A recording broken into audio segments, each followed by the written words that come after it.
नमस्कार। आप सुन रहे हैं कहानी गोल्ड। आइए दोस्तों सुनते हैं रेखा राजवंशी जी की लिखी कहानी अनंत यात्रा। अपने जीवन के 90 सालों में जितेंद्र नाथ जी ने सोचा भी नहीं था कि कभी ऐसा दिन भी आएगा। इससे पहले भी अपने इकलौते बेटे के पास कई बार सिडनी आ चुके थे। जब भी वे पहुंचते तो बेटा बहू बड़े उत्साह से उन्हें लेने एयरपोर्ट आते। घर पहुंचने पर उनके आराम का पूरा ख्याल रखा जाता। पोता पोती दोनों दादू दादू करते आगे पीछे घूमते रहते। सिडनी में बेटे के घर में सारी सुख सुविधाएं थी। घर में क्लीनर आता, गार्डनर आता, कुक भी आती थी, पर उनकी रोटियां उनकी मॉडर्न बहू ही बनाती थी। 3 महीने में वे बेटे के परिवार के साथ रहने की सारी हसरत पूरी कर लेते थे। बेटा कभी कभी व्हील चेयर में बिठा शॉपिंग मॉल ले जाता, जहां वे अपनी पसंद के सब्जी फल खरीद लेते। फिर कॉफी शॉप में बैठ कॉफी और मफिन भी खा लेते। इस तरह से उनका मन भी बहल जाता। कभी पोती जिद करके उन्हें बीच पर आइसक्रीम खिलाने ले जाती, कभी पोता उन्हें ड्राइव पर ले जाता। बहू बेटे उन्हें नई से नई फिल्में दिखा लाते थे। इस बार भी समय बहुत अच्छा बीत रहा था। खाते पीते टीवी देखते हंसी खुशी में वक्त कट रहा था। परंतु अचानक ये क्या हो गया। दुनिया भर को इस कोरोना महामारी ने कैसे घेर लिया, पता ही नहीं चला। पिछले महीने से ये कोरोना वायरस वुहान में फैल चुका था। ऑस्ट्रेलिया में भी चीन से लौटने वाले कुछ लोग इसकी चपेट में आ गए थे। आगे भी वायरस के संक्रमण का डर था। जितेंद्र नाथ जी का वापसी का टिकट 22 मार्च का बुक था।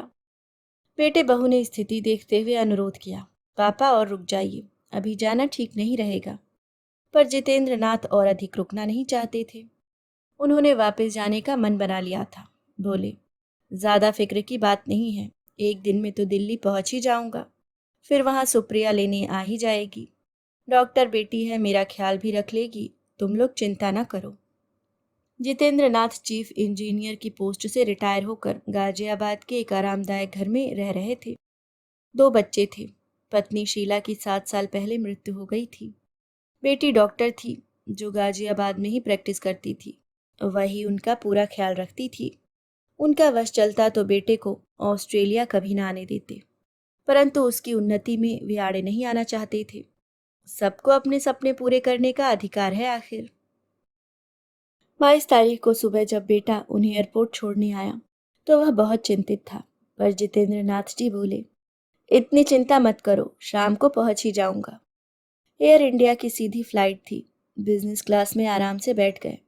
जागते सोते जाने कब फ्लाइट समय पर शाम 5 बजे दिल्ली पहुंच गई। व्हील चेयर असिस्टेंट समय पर आ गई।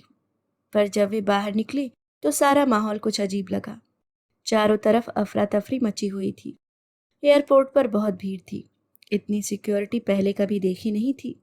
हर ओर लंबी लाइनें थी। जब वे इमिग्रेशन के काउंटर पर पहुंचे तो पता लगा कि वे घर नहीं जा सकते। सभी यात्रियों को 14 दिन के सोशल आइसोलेशन में रहना होगा। सोशल आइसोलेशन क्यों? ऑस्ट्रेलिया में तो कोरोना वायरस इतना फैला भी नहीं है। उन्होंने अफसर से तर्क करने की कोशिश की, पर कोई कुछ सुनने को तैयार नहीं था। हार कर बेटे को फोन मिलाया, बेटी से बात की। सबने अपनी जान पहचान के ब्यूरोक्रेट्स और राजनीतिज्ञों से संपर्क करने की कोशिश की, पर कुछ हो नहीं पाया। किसी तरह इतना भर हुआ कि 10 घंटे के इंतजार, टेस्ट और अन्य औपचारिकताओं के बाद सुबह के 3 बजे निर्णय हुआ कि उन्हें एक 5 स्टार होटल के कमरे में 14 दिन रुकना पड़ेगा। प्राइवेट कार में उन्हें होटल भिजवाया गया। थके हारे जितेंद्र नाथ का भारत आने का सारा उत्साह हवा हो गया। उधर परेशान बेटा बहू, बेटी दामाद सब रात भर जागकर उन्हें सांत्वना देते रहे।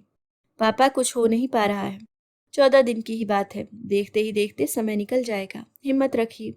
होटल पहुंचकर थके हैरान जितेंद्र नाथ सो गए। होटल में उनकी दवाइयाँ, खाना, सबका ख्याल तो रखा जा रहा था।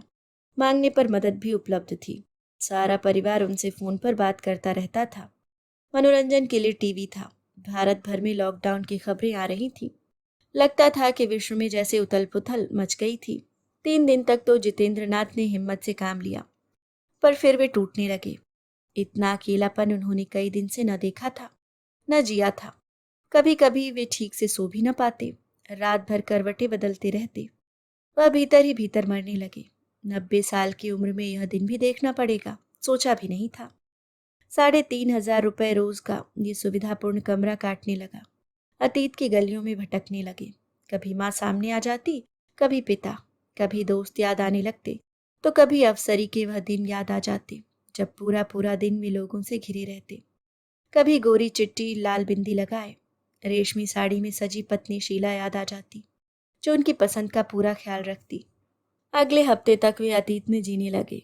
फोन पर लंबी बात करना उन्हें अच्छा न लगता। कभी कभी वे खुद से ही बातें करने लगते। शीला, जिंदगी भर साथ रहने का वादा किया था ना, मुझे छोड़कर तुम इतना आगे निकल गई। कभी आवाज लगाते, पापा मैं इंजीनियरिंग में सेलेक्ट हो गया। या कभी खुशी से भर जाते और कहते, माँ मैं घर पहुंच रहा हूँ, मेरी पसंद का खाना तैयार रखना। मौसम बदल रहा था, हल्का सा जुकाम हो गया। बैठे बैठे दिमाग में आया और बुदबुदाए, कहीं मुझे कोविड तो नहीं हो गया। बेटा बेटी चिंतित रहते। उन्हें जरा सा भी लगता कि जितेंद्र नाथ ठीक नहीं है तो उन्हें देखने के लिए डॉक्टर को भेजने की रिक्वेस्ट करते। किसी तरह अंततः 14 दिन बीत गए। बेटी का फोन आया, पापा मैं कल सुबह ही पहुंच रही हूँ, तैयार रहिएगा। जितेंद्र नाथ खुश हुए। ऐसा तो नहीं था, पर लगा चलो यह 14 दिन तो कट ही गए। एक हेल्पर की मदद से रात को ही सामान पैक करवाया। सुबह से तैयार होकर बैठ गए। बेटी 7 बजे पहुंचने वाली थी। दवाई खानी थी तो हल्का सा ब्रेकफास्ट कमरे में ही खा लिया।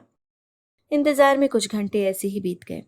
वैसे तो कर्फ्यू के चलते किसी को आने जाने की अनुमति नहीं थी, पर बेटी सुप्रिया डॉक्टर थी तो जितेंद्र नाथ की मेडिकल कंडीशन के चलते फ्रंट लाइन वर्कर की तरह उसे ड्राइव करने की अनुमति मिल गई।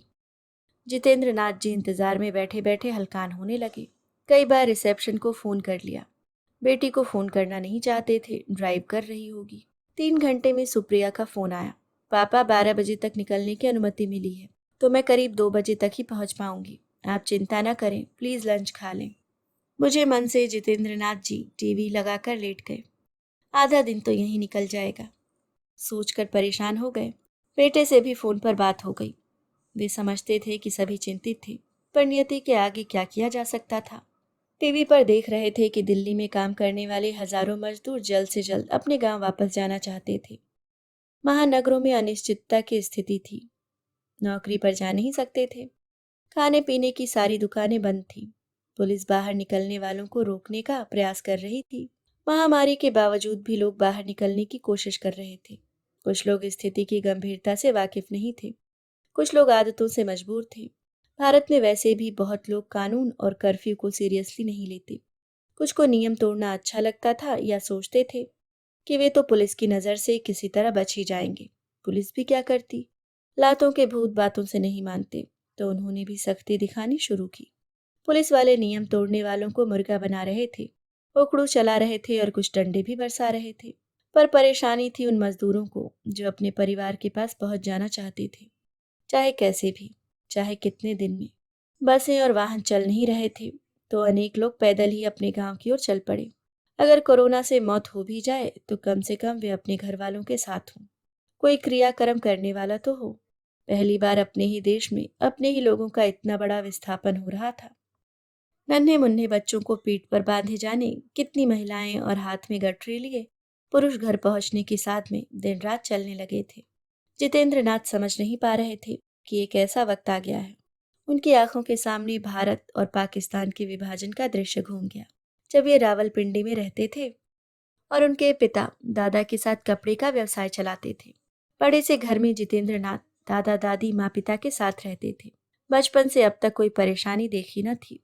हिंदू मुस्लिम सिख सब मिलजुल कर त्योहार मनाते, एक दूसरे के घर जाते। उन दिनों देश में ब्रिटिश राज था, पर स्वतंत्रता के लिए लोग लड़ रहे थे। जगह जगह मोर्चे निकल रहे थे। सब कहते थे अब तो हम स्वतंत्र होकर ही रहेंगे, पर कब और कैसे किसी को पता न था। अनिश्चितता का माहौल था। वह दिन जितेंद्र नाथ कैसे भूल सकते हैं, जब वे हमेशा की तरह अपने घर में बेफिक्री की नींद सोए हुए थे कि अचानक सुबह दरवाजे की कुंडी बजने की तेज आवाज ने पूरे परिवार को उठा दिया। जल्दी बाहर निकलो, जो कुछ ले सकते हो बांध लो, और जान बचानी है तो अभी का अभी निकल चलो। पड़ोस के हरमोहन सिंह कह रहे थे। इससे पहले कि पिता कुछ समझते दंगाइयों की आवाजें आने लगी। पूरा परिवार जैसे हड़बड़ा गया। 15 मिनट में निकल रहे हैं, साथ चलो तो सुरक्षित रहोगे, कहते हुए हरमोहन सिंह भागकर अपने घर चले गए। माँ ने जल्दी जल्दी जो हो सकता था बांधा। बचपन का आंगन छूट गया। रजिया और अनवर के साथ खेले खेल पीछे छूट गए। आम और अमरूद के पेड़ वहीं रह गए। जितेंद्र नाथ को अच्छी तरह याद है कि कैसे वे रजिया को आखिरी बार देखना चाहते थे और उसी हसरत में गली में कुछ मिनट के लिए रुक गए थे कि अचानक उनकी बाईं बाह पर किसी ने लाठी से वार किया। वे तड़प के रह गए। इससे पहले कि देख पाते, दर्द महसूस करते, पिता लगभग खींचते हुए वहां से उन्हें भगा ले गए। कंधे पर सामान लादे पूरा परिवार, दादा दादी, माँ पिता और जितेंद्र नाथ भारत जाने वाली भीड़ का हिस्सा बन गए। 2 दिन चलने के बाद लॉरी मिल गई और उसमें बैठाकर उन्हें शरणार्थी कैंप में पहुंचा दिया गया। रोज लोगों के जत्थे कैंप में आते। अपना घर आंगन, व्यवसाय, दोस्त, परिवार सब छोड़कर जान बचाने की खातिर भागकर कैंप पहुंचे लोग सब टूटे थे, दुखी थे, गरीब थे। किसी को लूट लिया गया था, किसी के भाई या पिता का बड़ी बेरहमी से कत्ल कर दिया गया था, किसी की बीवी या बहन की अस्मिता लूट ली गई थी। जितेंद्र नाथ के परिवार की किस्मत अच्छी थी कि जल्द ही उन्हें सुरक्षित दिल्ली पहुंचा दिया गया। कुछ दिन लाल किले में लगे शरणार्थी कैंप में रहना पड़ा। बाद में रहने को अमर कॉलोनी में 2 कमरों का घर मिल गया। कड़ी मेहनत से पिता ने लाजपत नगर में कपड़े की दुकान खोली। अपना पेट काट कर उन्हें इंजीनियरिंग की शिक्षा दिलाई। अतीत की गलियों में भटकते हुए जितेंद्र नाथ का मन अचानक विक्षुब्ध हो गया। इतने दिन बाद उन्हें अपनी बाईं बाह में बेपनाह दर्द होने लगा। लगा जैसे बाह पर नहीं, दिल पर लाठी पड़ी हो। पुलिस वाले आखिर लाठी मार ही क्यों रहे हैं? ऐसा कैसे हो सकता है? लोग पैदल चलकर कब घर पहुंचेंगे?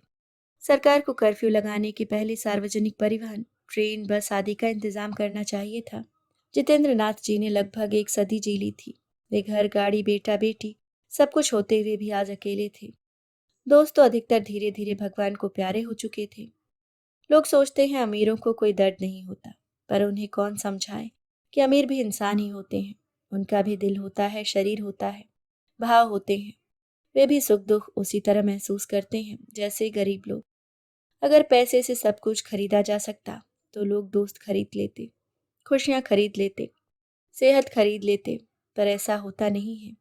जिसके पास जितने ज्यादा पैसे होते हैं वे उतना ही अकेले हो जाते हैं। तन्हाई को किसी पैसे से नहीं भरा जा सकता। जितेंद्र नाथ ने इन 14 दिनों में जैसे 14 बरस का वनवास भोग लिया हो। जाने क्यों अब तक जीवन बेमानी लगने लगा था। क्यों, आखिर क्यों जिंदा हूं मैं? मेरे जीवन का मतलब ही क्या है? सोचते सोचते उन्होंने अपनी बाईं बाह को सहलाया। लगा जैसे दर्द पुनः वापस आ रहा है। इसी तरह जाने कब उनकी आंख लग गई। दरवाजे पर ठक ठक की आवाज से उनकी आंख खुली। देखा तो खाना आ गया था। थोड़ा लंच खाया। आखिरकार सुबह 5 बजे से जग के बैठे थे। 2 बजे के करीब फोन की घंटी बजी। Mister Jitendra Nath, your daughter is here, please get ready. अंततः इंतजार की घड़ियां खत्म हुई। बेल बॉय ने ट्रॉली में उनका सामान रखा। व्हील चेयर असिस्टेंट ने उन्हें बैठने में मदद की और वे होटल की लॉबी में आ पहुंचे। उन्हें ध्यान से कार तक लाया गया। बेटी से मिलते ही आंखें भर आईं। उसने सहारा देकर उनको कार में बैठाया। पापा, अब मैं हूं ना, चिंता न करिए, लाड से उसने उन्हें समझाया। तुरंत बेटे का भी फोन आ गया। पापा, यू डिड इट। पोती कह रही थी, you will be fine Dadu. Car में बैठने के बाद जब जितेंद्र नाथ ने सांस ली, लगा कि जैसे एक लंबी कैद से मुक्ति मिल गई हो। कार की सीट में धंसे हुए सड़क पर लगे पेड़ और नीले आसमान को देखकर आज अरसे बाद उन्हें बहुत अच्छा लगा। औपचारिक बातों के बाद आंखें बंद करके आराम से कार में बैठ गए। 2 घंटे बाद गेट खुलने की आवाज से उनकी आंख खुली। देखा घर आ गया है। Home sweet home. वॉचमैन ने आकर उन्हें सलाम ठोका। गार्डन में लगे गुलाब और बेले की महक उनकी सांसों में अमृत की तरह भर गई। लॉन में लगी नरम मुलायम हरी घास पर दौड़ने का मन हुआ। उन्हें याद आया कि शीला और उन्होंने बड़े दिन से कोठी बनाई थी और माली की सहायता से शीला ने क्यारियों में एक एक पौधा बड़ी लगन से बोया था। अचानक उन्हें लगा कि शीला उन्हें बुला रही है। देख क्या रहे हैं, अंदर आइए ना। उनके चेहरे पर भी मुस्कुराहट आ गई। गाड़ी पोर्टिको में रुकी। माली कुकर नौकर ने आकर उन्हें नमस्ते की। उनकी मदद से बेटी ने ध्यान से जितेंद्र नाथ को उतारा। इतनी देर में दरवाजा खोलकर आते पिता की आवाज आई, जीतू आ गया बेटा, ठीक है ना? जितेंद्र नाथ जी को लगा कि वे एक छोटे बच्चे की तरह दौड़कर पिता की गोदी में चढ़ जाएं। बेटी ने अंदर ले जाकर सजे धजे ड्राइंग रूम की आराम कुर्सी पर उन्हें बैठाया तो लगा जैसे मौत और जिंदगी के बीच का फासला तय कर आए हों। और फिर जिंदगी का भरोसा भी क्या, सिर्फ सांस बंद होने और शरीर ठंडा होने के बीच की स्थिति ही तो है मौत। वैसे भी दुनिया भर में हजारों लोग रोज मर रहे हैं इस वायरस से। जिंदगी और मौत पर किसी का नियंत्रण ही नहीं है।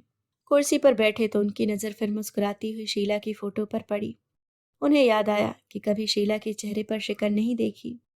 आदमी और औरत में यही फर्क है, थोड़े से कष्ट में ही आदमी परेशान हो जाता है, पर औरत दुनिया भर के गम सीने में दबाए हुए भी ऊपर से मुस्कुराती रहती है।